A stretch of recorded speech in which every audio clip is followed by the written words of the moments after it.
بسم الله الرحمن الرحيم إنا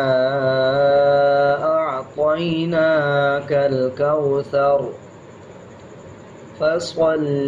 لربك وانحر إن شانئك هو الأبتر بسم الله الرحمن الرحيم إنا أعطيناك الكوثر فصل لربك وانحر إن شانئك هو الأبتر